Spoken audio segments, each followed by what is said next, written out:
Greetings, everyone, and welcome to the Spirit Side Journey Towards the Light. I'm Paul James Caden, and this week on the podcast, we are going to be reviewing the GhostTube Vox Spirit Box app, which is the app I use a lot in my sessions. It is the app I used in the recent trip to the local cemetery, and I get a lot of good responses with that particular app.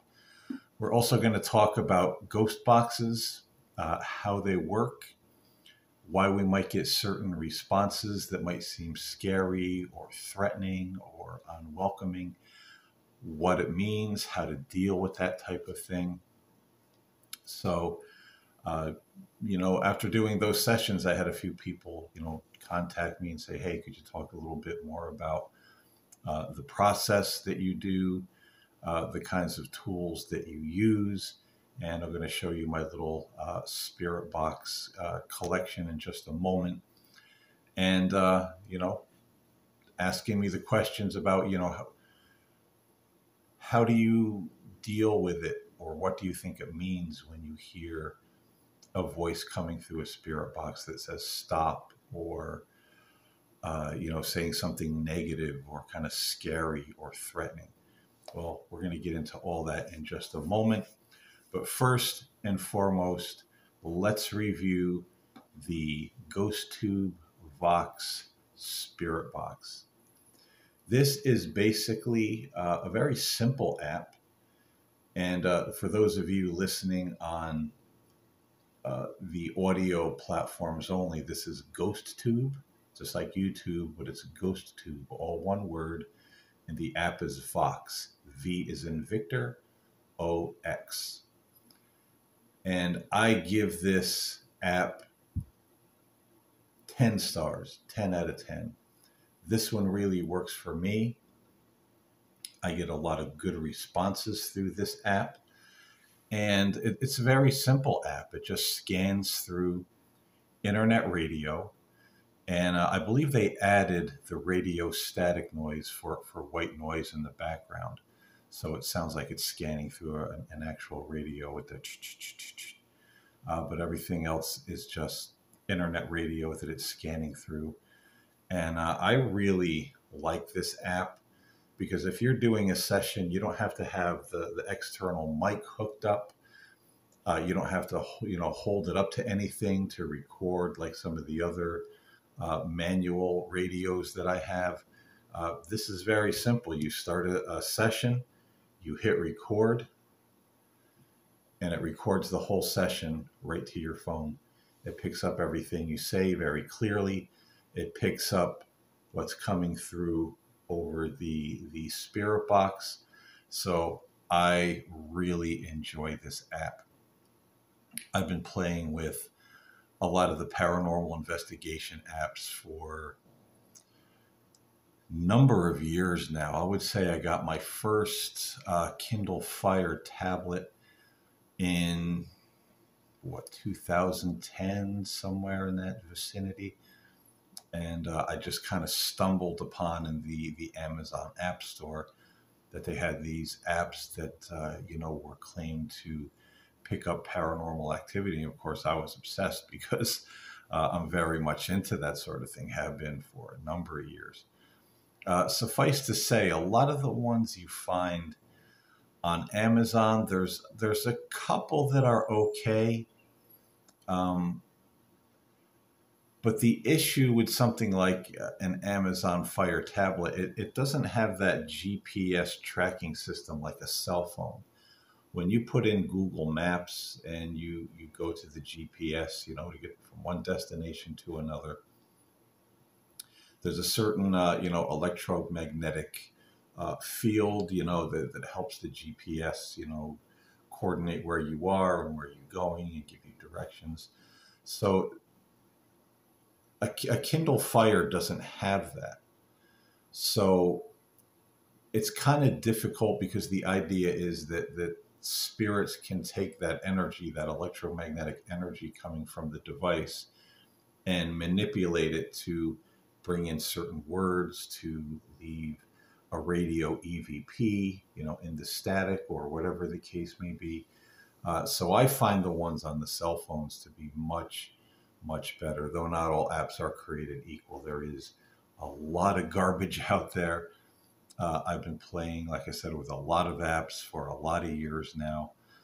And, this is, in my opinion, one of the best, in fact, the best that I've ever used. I love this app. It's only something like, I think, $7.99 a year to subscribe and have unlimited use. It's $7.99 or $11.99. You can record as many videos as you want, as long as you want, and I think it's well worth the price, even at $12. I know there's one of their apps that's $12. I'm not sure if it's this one, but $8 to $12 a year for a tool that really works. No gimmicks. It is what it says it is. There's no voice bank. There's no word bank. There's nothing pre-programmed in this app. It's just scanning through internet radio. And this is an app that actual other paranormal investigator teams have used and used in the field and have gotten responses. And I've gotten some incredible responses, as you've heard in my Ghost Box sessions with this app. So highly recommend it. If you're into spirit boxes, you're looking for an app that works, you're looking for an app that's not a gimmick, one that does exactly what it says it's going to do, GhostTube Vox is excellent. Now I want to show you some of the other ghost boxes that I have. I have the, and I've had this for a number of years, the regular old spirit box or ghost box. I use the word interchangeably. And for me, when I'm looking to connect with those higher spirits, I call it spirit box, doing a spirit session. If I'm looking to connect with, like when I went to the local cemetery and did the session, then I say ghost boxes. I'm looking to connect with ghosts. So I use it interchangeably. It's spirit box, spirit session, or ghost box, ghost session, but that's my personal lingo. Anyway, this one, these are relatively cheap now. I think this one was about somewhere between $50 and $80 when I first got it, when these things first came out. And this is a self-scanning radio. You turn it on, the batteries are dead right now. But it's set up where it automatically just scans through the radio stations, AM or FM, very quickly or slow. You can set the pace. And, same principle that spirit can use, that white noise, that radio noise to leave radio EVPs and impressions. So I've had this one for a while. So this one, like I said, it cost me between $50 and $80. Excuse me. I've seen these online now as low as like 25, 30, I think even lower. So, and a lot of paranormal teams use these. These are the favorite. I like this spirit box, but the only thing I don't like about it is the sound quality of these. And you even hear that when you watch some of the paranormal investigation shows. The sound can be very tinny. It can be kind of shrill. So when you're holding this up to an external microphone, recording for radio EVPs and spirit responses, the sound is not the best. Even if you hook it up to an external speaker, which I have, I plugged an external speaker into this, and it can still be very tinny, which for me makes it difficult to hear what's going on in the radio noise, because it's a very sharp, the static seems to be very overbearing with the ch-ch-ch-ch. And that's the one thing I don't like about these particular spirit boxes. And I see a lot of paranormal investigators, very famous ones, who use these, and they put the words on the screen like you see that I do in my sessions. And it can be questionable what this actually is saying because, again, the noise quality or the sound quality is not that great. So you could superimpose anything, in that sound.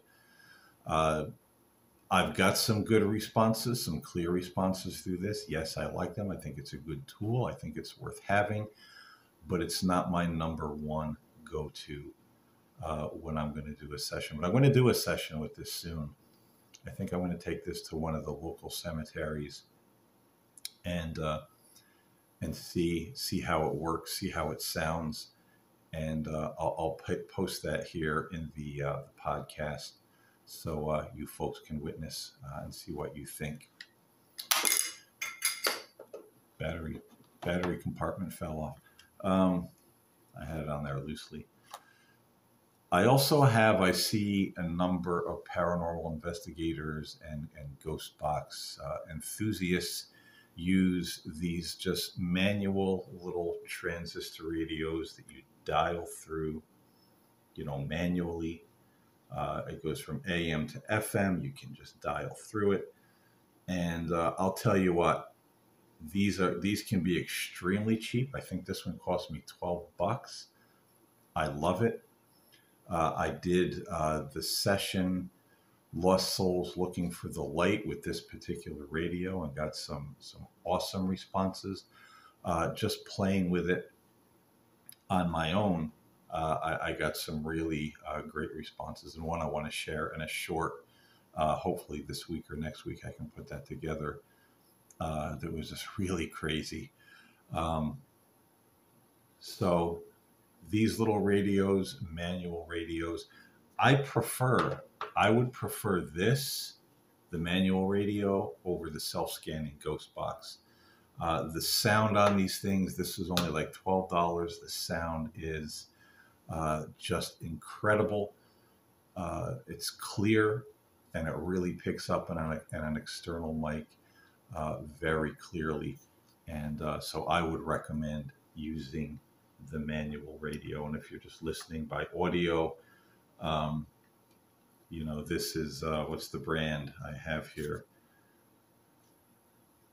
A Retekess, Retekess, FM AM SW3 band radio.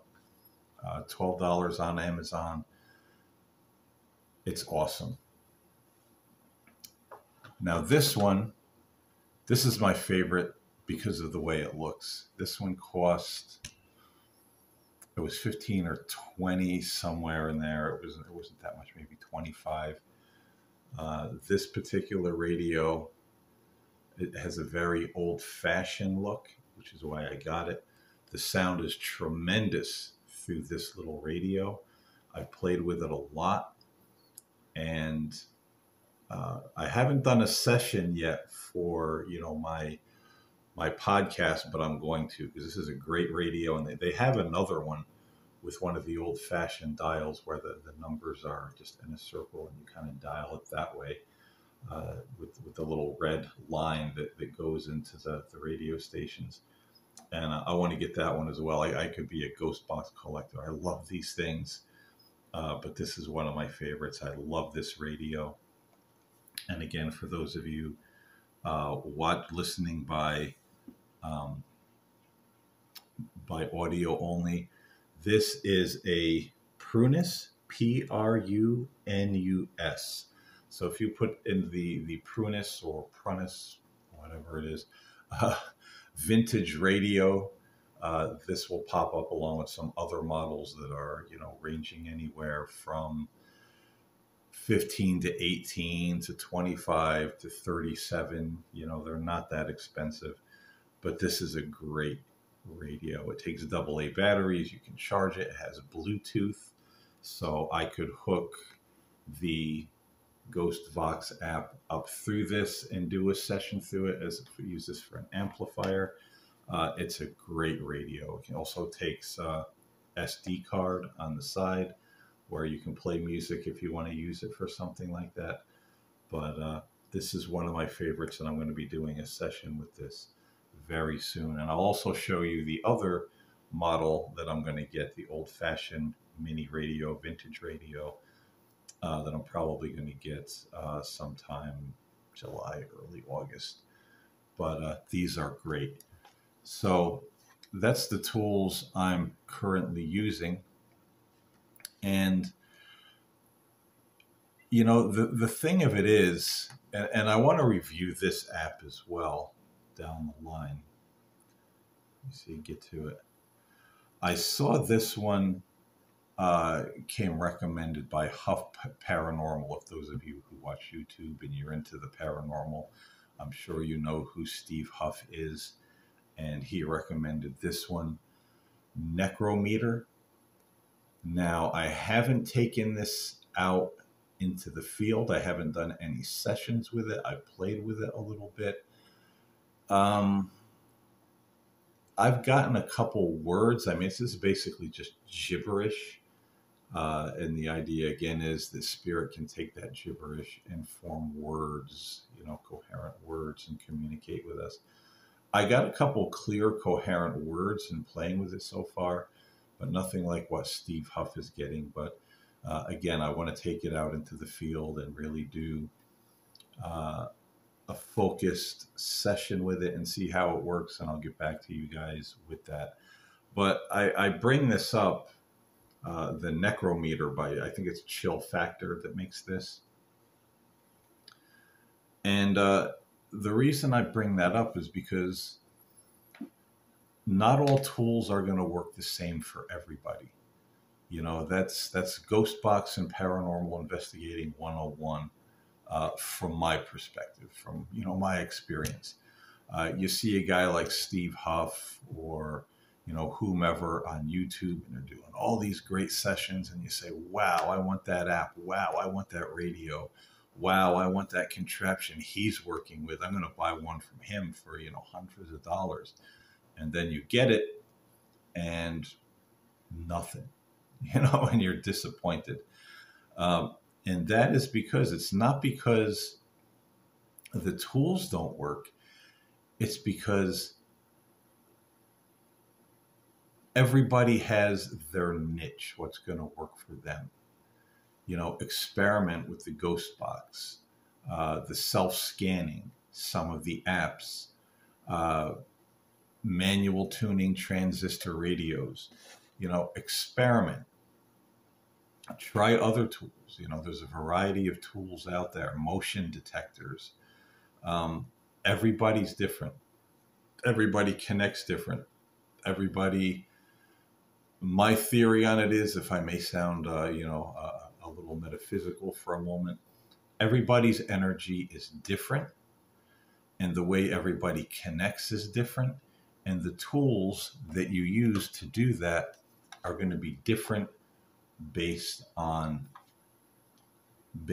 your personal energy and the way that you connect. And everybody is different. I'm not Steve Huff. I'm not anybody else on the internet. And it took me a while. I played with ghost boxes for a while, and I've gotten some responses, you know, here and there. Then I had some where there were more than others. And I haven't played with them constantly. You know, I've played around on and off for a number of years, but it's just been recently.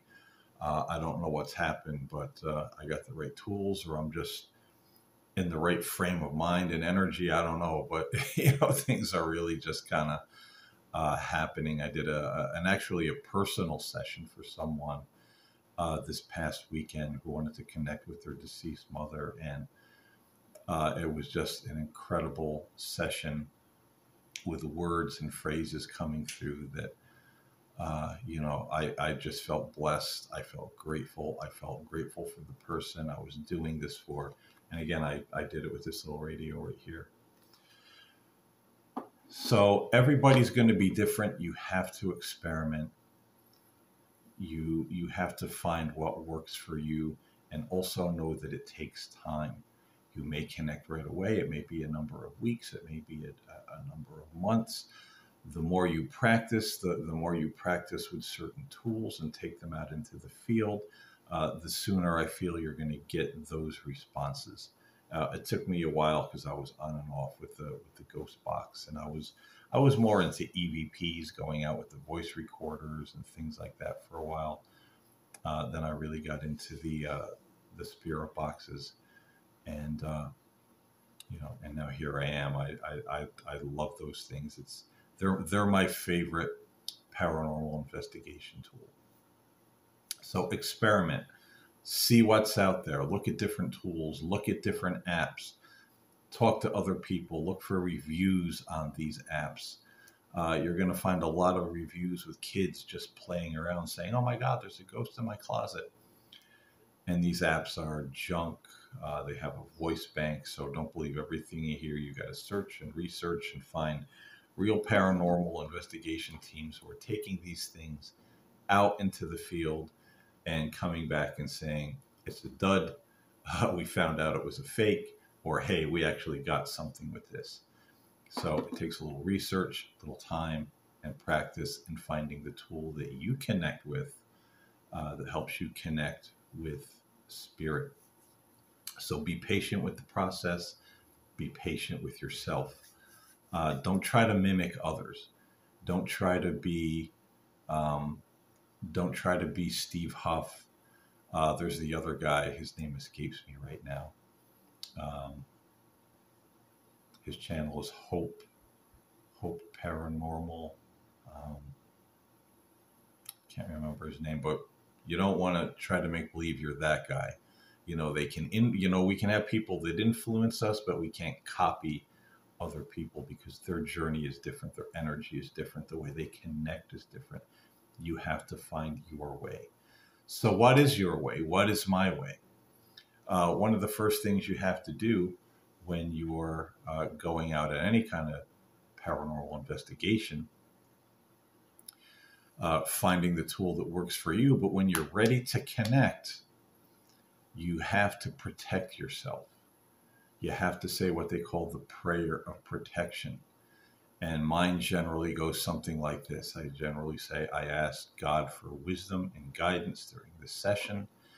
I ask that a healing, protective white light surround me and fill the room or fill the car if I'm sitting in the car, or fill this graveyard if I'm in a cemetery. I ask that this session be only for my highest good, and that no negativity or evil be allowed to enter in. I ask that guardian angels stand near. I ask that Archangel Michael watch over me and protect me, and that the angels of God form a hedge of protection round about me during this session, so nothing dark, evil, or deceptive comes through. And then, you close it out. The next thing you want to do is call in the light. And basically what I do, like when I was in the graveyard, I close my eyes for a moment and I just visualize. I ask God to send divine light all around me, all through the cemetery. And I visualize that happening, just a beautiful white light filling the graveyard. Then I would ask, generally, I work with the angels a lot. I will ask for Archangel Raphael to come in to heal any souls who may need help in crossing over, who may be stuck. And I also ask for Archangel Azrael, who is the archangel in some traditions, who take the souls of the deceased into the light, into heaven, but also brings those souls through when we're doing any kind of mediumship or connecting with spirit. So I ask Archangel Azrael to please bring forward any souls who might need help or who wish to communicate. Then I invite spirit. If there are any spirits here who wish to communicate, please let me know. I turn on the box and I start scanning. So long story short, that's in a nutshell my process. A little bit more, slightly more involved in that, but in a nutshell, that's what it is. In the end, always thank the spirits. When you close out a session, say, well, I thank any spirits who came through today. Thank you for communicating or leaving a word. I thank you, angels, for your help and assistance, and I thank you, God, for your protection. I now let the light just evaporate out of the cemetery or wherever I am, and I say goodbye to the spirits. I cleanse myself in white light, cleansing away any spiritual energy that may try to connect with me, and the session is over. So what do you do when the session gets weird? And why does it get weird? Why sometimes do we hear spirits saying things like stop, or you're a blankhead, or F you? Why are we hearing this?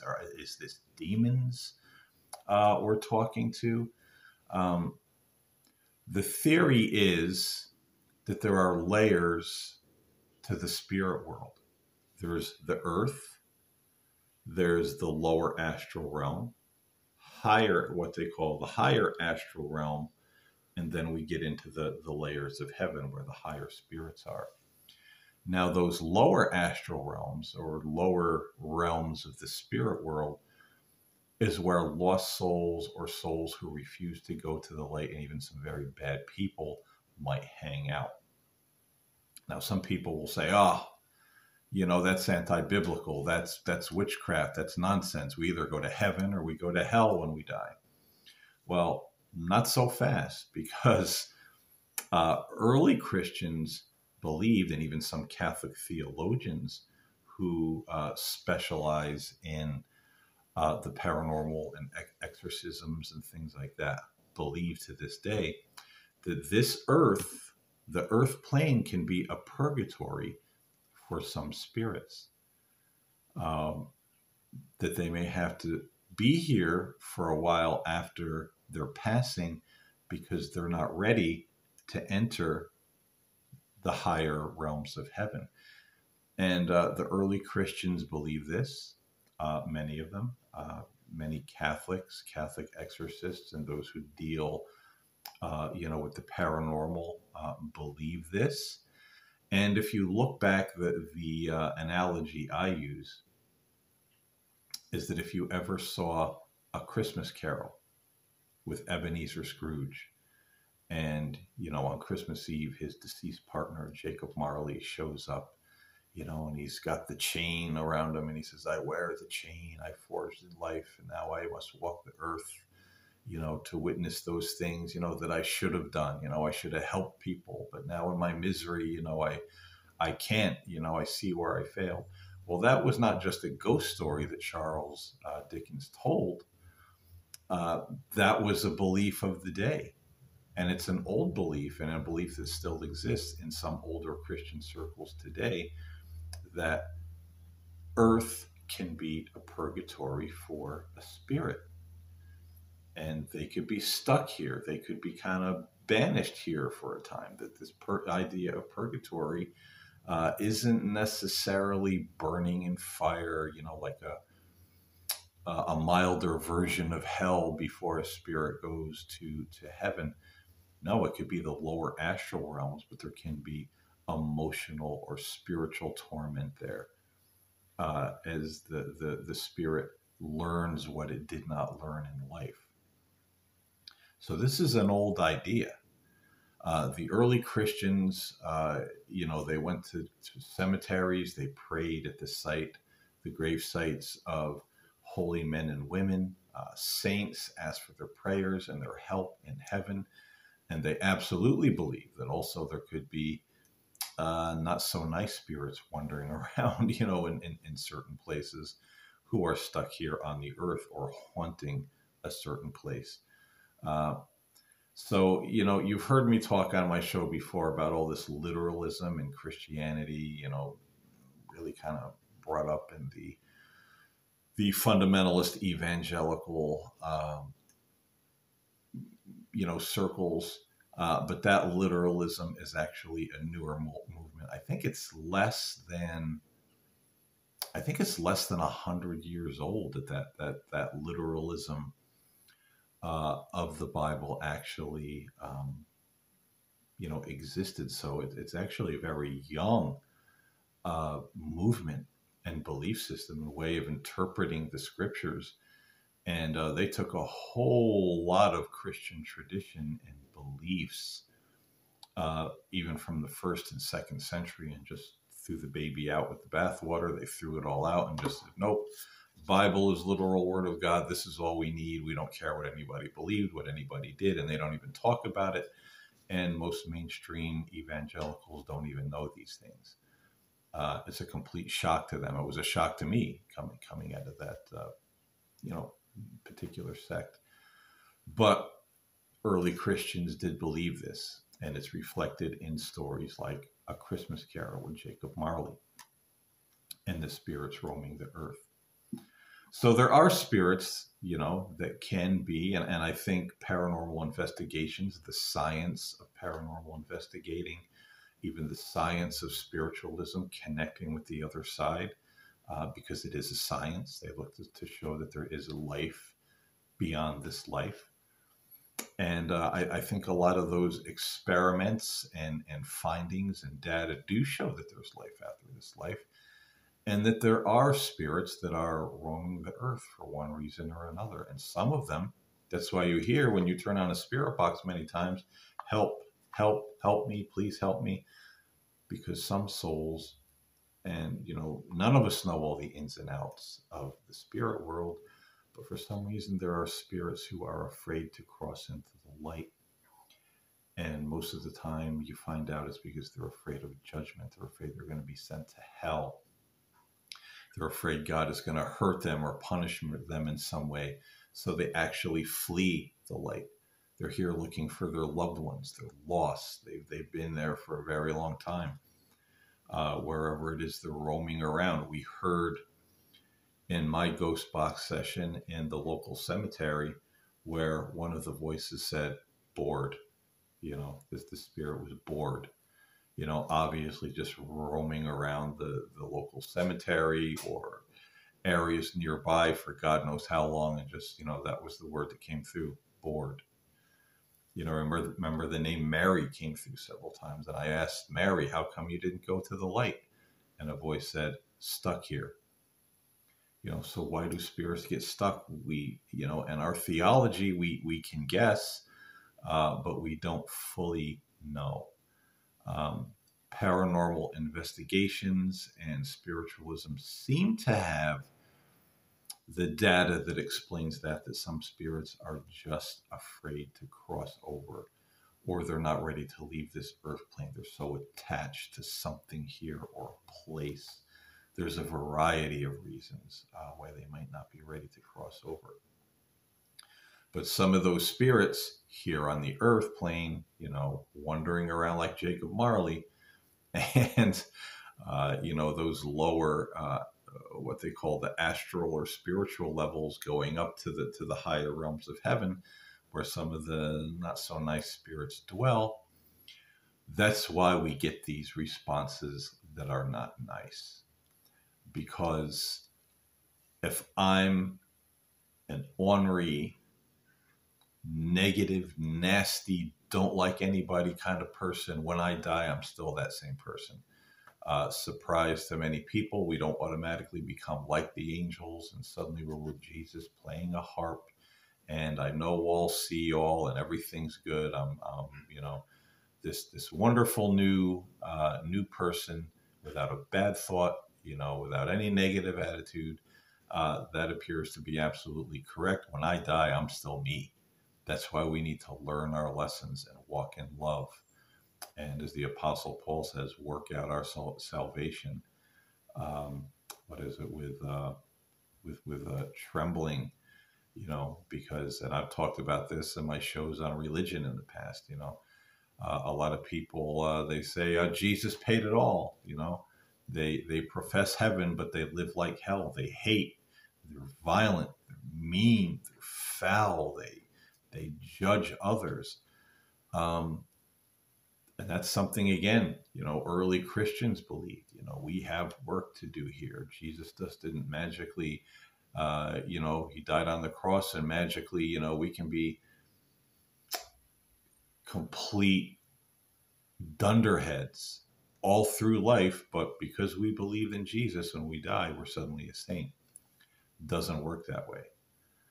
When you die, you're still you. And need to get our situation straight because we don't want to be stuck here or in one of the other low purgatory realms when we die. So that's why, you get some people who are not very nice in life. And if you come across those spirits, which many times you will when you do these kind of sessions, because they're the good spirits, the nice spirits. When I went to the local cemetery, they seemed to be a lot of really just nice spirits, nice people. I didn't encounter any, ugly words, but I've gotten ugly words, and you saw that in one of my other sessions. Um, you are who you are when you die, and if you contact an ugly person comes along, then an ugly person comes along. They're going to call you names.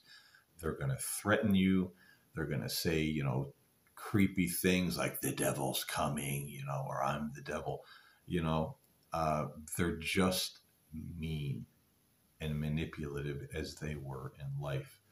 And generally, when I encounter a spirit like that, and there was one, this is one of my private sessions. I was just doing Ghost Box sessions in my office, and I felt the presence come in. This was a spirit who identified as Henry, and he was just mean and mad and threatening.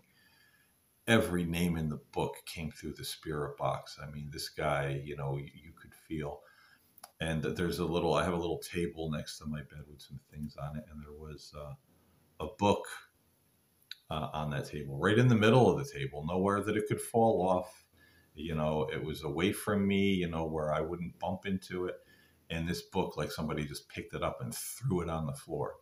Now that's scary. When you encounter something like that, you want to jump up and run. You want to say, holy crap, I'm done with this. They're coming to get me. But you got to stand your ground. And generally what I do is just say, I am under the protection of God. I am doing this work in love and light and peace. I mean no harm to anyone. And if you're not willing to communicate in a proper way, I could help you with this issue you're having being stuck. But if you're not willing to communicate with me in a proper way, you have to go. And if they persist, then I will just ask the angels, will you please remove the spirit from my presence? Will you please take them out of here, in the name of Jesus Christ? And usually you'll feel that energy just be taken away, like it moves far away. It's gone. Fortunately, with Henry, he did come back under the guidance of angelic spirits. He was much more calmed down. They obviously had a conversation, and I was able to assist this soul into the light. So it ended well. It wasn't scary. He was just, I seem to remember he was looking for his wife. He couldn't find his wife. And he thought that I did something. I was hiding his wife from him somehow. I guess he'd been at this for a very long time, is what came through the spirit box. And he was just one pissed off spirit. So you're going to get those kind of things. You can't be afraid. They're angry people, and you can reason with them. Hey, I'm not here to hurt you. I didn't do anything. If they continue, you can just ask the angels, please escort this spirit from my presence. This is a place of love and light and goodness. I don't engage in this sort of thing or tolerate this sort of thing in this space that is sacred. And you'll feel that presence be taken right out of the way. So that's generally why you get those kinds of responses through a spirit box. Everybody, I'm going to tell you right now, everybody in the paranormal field, no matter who they are, experiences that kind of thing, has experienced that kind of thing, and they're still doing their work, because they understand what it is, they understand how to deal with it, And that's why you'll see some paranormal investigators, you know, they're there with the spirit box or whatever tool, and you know, they'll have the voice come through, I'm going to kill you. And they just keep on going because they know what it is they're dealing with, and they deal with it. One of the things, and I meant to bring it down with me, and I don't, one of the things to have with you on your person or on the table where you're set up doing a spirit box session is Saint Benedict's medal. This is something that's used by a lot of paranormal investigators. It is the medal of Saint Benedict, who founded Western monasticism. He was a mystic. Saint Benedict's medal has an exorcism in Latin on the back, right on the medal. It's a powerful, powerful thing. A lot of times when a paranormal team goes in and rids a home or a property of a very disturbing spirit, many of them will bury St. Benedict's medal on the property, or put it in the walls of the house or in the corners of the home, or take 4 and bury them on the 4 corners of the property. Very powerful. Comes highly recommended. And it's something that if you have, I would recommend always having with you when you do a session. It's going to come in very handy. It's going to keep a lot of those evil spirits at bay, or not evil spirits, but bad spirits, and the evil ones. You could even pick it up during the session if somebody's harassing you and tell them, hey, I'm telling you in the name of Jesus Christ, you have to depart this place. The angels remove you now. Very powerful process and prayer, and it gives a lot of protection. So Saint Benedict's medal is something I personally and highly recommend when you're using any kind of tools like this or going on a paranormal investigation. So that's my show for this week. I hope you enjoyed my review of the GhostBox Spirit Vox. It's a great app. I hope you enjoyed seeing and hearing about my personal tools, and a little bit of explanation of how I connect with those tools. But remember, everybody's different. Find what works for you. Be patient with yourself in the process. This is a science, and it takes time to find those scientific tools that work for you the way you want them to. So patience, patience, and practice. So I'm going to have some more ghost box sessions coming up. We got some rainy days coming up, and they say that the rainy days are the best time to be out in nature, you know, or out in the cemeteries doing the spirit sessions. So we have four really good cemeteries here. One is kind of small, but you know, they're old, they're nice, and I want to take one of my spirit boxes to one of the cemeteries on one of these rainy days and do another session and have it out to you guys soon. So thank you for listening. Thank you for enjoying the content. When I brought the spirit side back, Journey Towards the Light, I just said I'm going to freewheel this podcast. I'm going to freewheel this, you know, and I think it's turning into something very enjoyable. I'm having a lot of fun just being me, doing what I do, and bringing this content to those of you that listen. And there'll be more coming up soon. So God bless everybody. I'll see you next time here on the Spirit Side.